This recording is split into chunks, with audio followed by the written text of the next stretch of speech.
Hello everyone, this is Sarah. Welcome back to my channel. We got a lot of snow, so every once in a while, like the lighting gets a little funky because of the glare off of the snow. So, sorry. Anyway, I'm going to wrap up the first half of February. I figured it was a good time since yesterday TBR Takedown ended, which I participated in and did very well. So I figured I'd go through these books because there's a decent amount of them at this point. The first week of February, I read 2 books. The first one was The Absolutely True Diary of a Part-Time Indian by Sherman Alexie. This book was absolutely fantastic. I gave this 5 stars. I loved it to pieces. This is about a boy named Junior who lives on an Indian reservation. He is born with a lot of problems, including hydrocephalus. His head is weird. He's, just not a very nice looking individual, and he gets picked on a lot. And he decides to go to school off the reservation, basically to the white people's school, and the consequences of that. This is definitely a difficult read in a way because there's a lot of bullying involved. Junior's life is not very nice, and neither are a lot of the people on the Indian reservation. Obviously, if you know any of the stereotypes about Indian people, you know about alcoholism and the effects of that. So it was definitely an interesting book. I've never read books about Indian and their struggles before, so this was definitely eye-opening, and I am incredibly glad that I read it. Another one I wish I had really read a lot earlier, so I recommend this. Then I picked up for one of my challenges, which was a Listopia challenge, which is one of the lists had something to do with romantic suspense, and this was the only book that I had that I physically owned that I wanted to read because, we're trying to read the shelf here. And that was French Silk by Sandra Brown. French Silk is actually the name of a lingerie company that Claire owns and started. She has lots of secrets, and a TV evangelist has got her in his eyes as being lewd and disgusting and all of that, and he ends up being murdered. So she turns out being the prime suspect. In walks in the district attorney, whose name is Robert, and they end up falling in love, of course, and all of that goes on. This is a chunker of a book. This is definitely an early 90s book. You can tell with like the sex scenes and the way the romance goes, and like that it's a holdover from the 80s. Things are not always very consensual in this. It's very, I don't know the word for it, but it's not very pleasant. And I really just wish that Claire had been open and honest, because the secrets that she's keeping are really not that big a deal. It's really, really not that big a deal. But then we wouldn't have had a book. So I didn't really like this very much, but it was not my favorite read by even this author. Then we get to the books that I read for TBR Takedown. I did not follow all of the challenges for it, but I will talk to you about the books that did fulfill challenges first. The book that I read has been on my shelf for over a year was Star Island by Carl Hiaasen. I enjoy Carl Hiaasen. I enjoy his earlier works a lot more than his newer works. For those of you who don't know, he writes satire novels, usually based in Florida where he lives, and they all really have a good ending. If you like that sort of thing, it's good.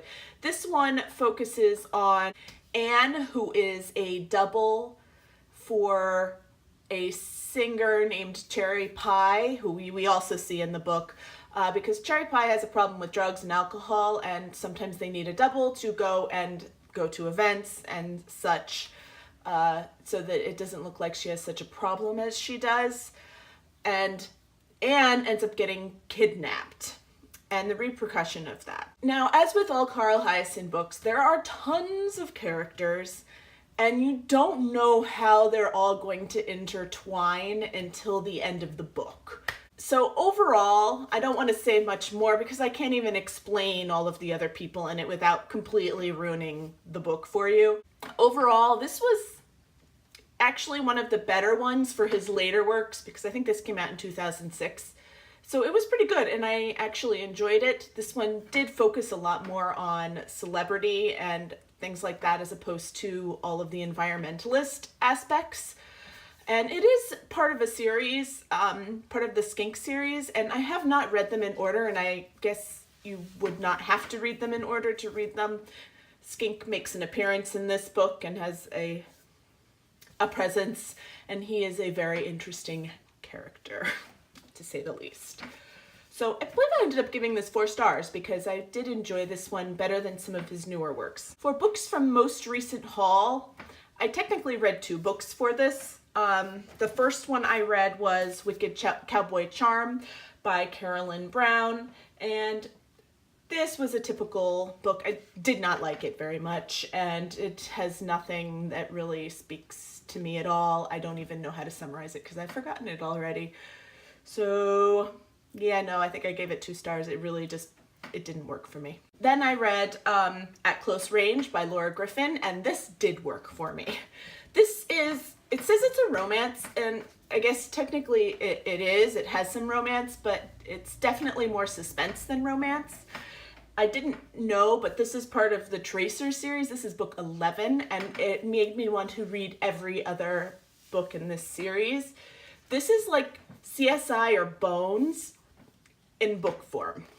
So it was incredibly interesting.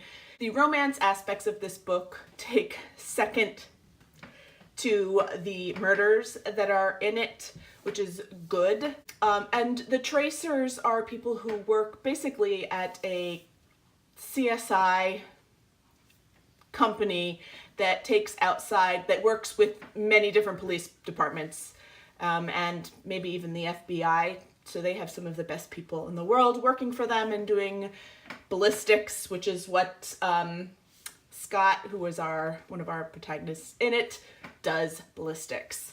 And he is actually working with a detective named Danielle to solve a double murder.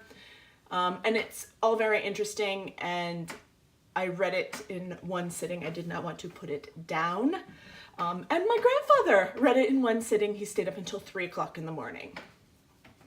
So this was very good. I will be looking into her other works, and this was a win for that Bookly box as opposed to the other one. That was not working for me. So this was very good. When it came right down to it, I did not want to start a new series, so I passed on read a first book in the series. I was going to start the 10,000 Worlds with You, whatever that was, but I don't feel like doing that.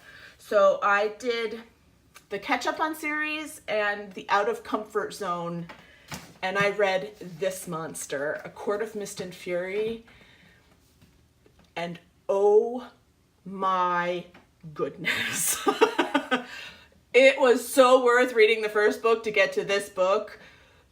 I am embarrassed to say I am a happily married woman with an almost teenager, and I fangirled. It's embarrassing. It really is. This book was amazing. The world was amazing. The twists and turns were amazing, and I cannot wait for the next book to come out. This has Hades Persephone elements in it, but I don't really want to say anything else. I mean, all the people there, oh, it was so good. So I hate to tell everybody to go and read it because I know everyone has different reading tastes, but this was very good. A side note, these are not young adult books. The fact that they put them in the young adult section is not cool to me. These books are crude. The F-bomb is everywhere, and they use the F-bomb frequently instead of sex. So, and things are very crude, very, very crude. This is definitely even more than some of the romance novels that I used to read as a teenager. So younger readers, or if you have younger readers, I really would hide this from them until they're a little bit older. Just a little bit. So that's my aside. Loved it. Then for TBR Takedown, just because it happened during that week and I wanted to read something that had been on my shelf for a while, I picked up Never Evers. This is a UKYA book.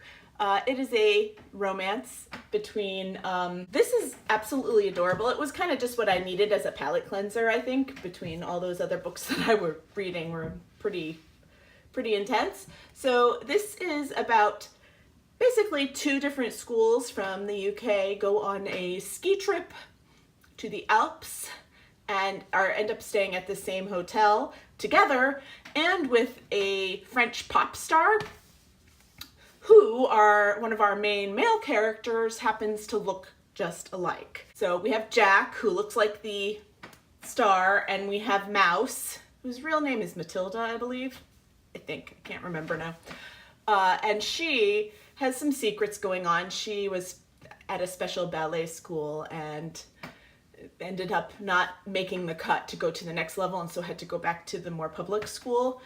And kind of the repercussions in how Mean Girls, so there's lots of Mean Girl aspects going on in here, and there's another group who likes this group of boys, and lots of shenanigans ensue, and I enjoyed this tremendously. It was adorable. They're all in the 14-year-old range, so this is definitely a young adult book. I would have no problems handing this over to my daughter. They talk a lot about getting with girls, but they mean they just want to kiss, because none of them have been kissed before, so it's kind of adorable and cute. I mean, it can be also a little bit like, you know, I'm old, but it was very adorable. I enjoyed it. So I read something like 1,800 pages for TBR Takedown, which is definitely a win for me. And I'm very, very, very pleased with that. I also started Roseblood, but I only got about 20 pages in. And so far, Roseblood is pretty good. It's a little bit weird. I'm assuming from what I've seen about A.G. Howard's other books, which I have not read, that her books tend to be a little bit weird. So we'll see what I think about it. Right now I'm not really feeling it, but things could change in a little bit. So I'm reading that. I'm also 2 acts into Oscar Wilde's An Ideal Husband, and I forgot how much I love this. So I am savoring every moment of it. Actually, I think I read Act 2 yesterday in between, like with the TBR Takedown, because I wasn't sure what I was going to pick up. And I read an act of it, and I love it. So I have that to finish. And I haven't talked about this, but I did start A Tale of Two Cities by Charles Dickens. I haven't touched it since like early January. So I'm 2 chapters in, and I probably need to reread these chapters because I've kind of forgotten what's going on. I was listening to it on audiobook in my car, and it was not going into my brain. It was not working for me, so I don't know. This book just seems a bit more complicated than some of his others, and I wasn't understanding. So I need to sit down and just make a dent on this at some point. So we'll see how all of this goes. So that's what I'm currently going on. The rest of the TBR video that I made earlier in the month is still in place as far as I'm concerned, and we will see how I end up doing. So I will talk to you at the end of the month unless someone comes up with something better for me to do. So see you later. Bye.